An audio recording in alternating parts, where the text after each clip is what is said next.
जय हिंद दोस्तों। देश भर के सभी लाखों केंद्रीय कर्मचारियों, सैनिक, भूतपूर्व सैनिक और पेंशन धारकों के लिए बहुत ही महत्वपूर्ण खबर सामने निकल कर के आ रही है। आपको पूरी खबर बताऊंगा, मगर इससे पहले यदि आप मेरे चैनल पर पहली बार विजिट किए हैं या अभी तक सब्सक्राइब नहीं किए हैं तो प्लीज़ मेरे चैनल को सब्सक्राइब कर लें, ताकि मैं जो भी केंद्रीय कर्मचारियों और पेंशन धारकों से रिलेटेड खबर लेकर आऊँ वो आप तक पहुँच सके। 18 महीने का डीए एरियर कर्मचारियों और पेंशन धारकों को बकाया राशि, अर्जेंट बैठक में होगी घोषणा। केंद्रीय कर्मचारियों और पेंशन धारकों के लिए एक और बड़ी खुशखबरी निकल कर के सामने आ रही है। लंबे समय से केंद्रीय कर्मचारी और पेंशन भोगी 18 महीने का बकाया डीए एरियर्स का इंतजार कर रहे हैं और अब यह इंतजार खत्म होने वाला है। केंद्र सरकार जल्द ही ये बकाया राशि केंद्रीय कर्मचारियों और पेंशन धारकों के खाते में डालने की तैयारी कर रही है। आपको जानकारी के लिए बता दें कि केंद्र सरकार ने 1 जनवरी 2020 से 30 जून 2021 तक के लिए कर्मचारियों और पेंशन भोगियों का डीए और डीआर रोक दिया था। इस 18 माह की अवधि में रोकी गई डीए एरियर्स की बकाया राशि का भुगतान अभी तक नहीं किया गया है, जिसे लेकर कर्मचारी और पेंशन भोगी लगातार मांग कर रहे हैं। इस मुद्दे को लेकर प्रधानमंत्री नरेंद्र मोदी ने 25 सितंबर को एक अर्जेंट बैठक बुलाई है, जिसमें कर्मचारी और पेंशन धारकों की सभी मांगों पर डिस्कशन किया जाएगा। इस बैठक में सरकार 8वें वेतन आयोग की कमेटी का ऐलान करने वाली है। 53% डीए की घोषणा की जाएगी तथा 18 महीने का बकाया डीए एरियर्स कर्मचारियों और पेंशन भोगियों के खाते में डालने की प्रक्रिया शुरू की जाएगी। कोरोना महामारी के समय रोका गया था डीए।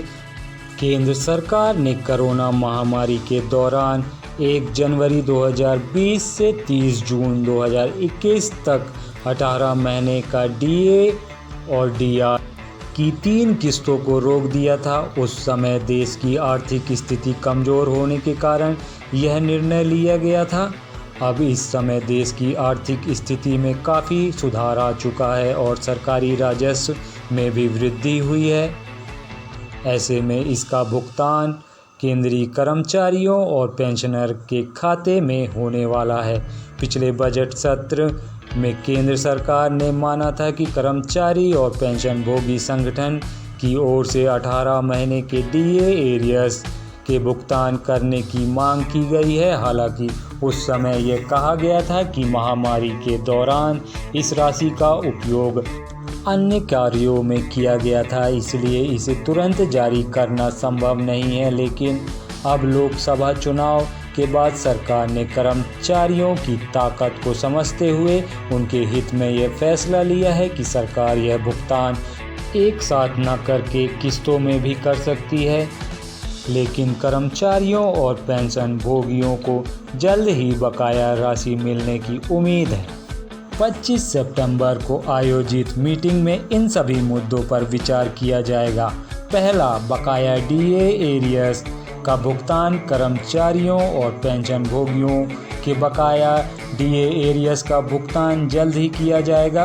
किस्तों में भुगतान का विकल्प सरकार एक बार में भुगतान करने की जगह इस राशि को किस्तों में भी भुगतान कर सकती है, ताकि फाइनेंशियल मैनेजमेंट अच्छे से हो सके। तीसरा, भविष्य की रणनीति। इस प्रकार की स्थिति भविष्य में ना बने, इसके लिए एक स्पेशल योजना बनाई जाएगी। कर्मचारियों और पेंशन भोगियों के लिए यह एक बहुत बड़ी राहत की खबर है।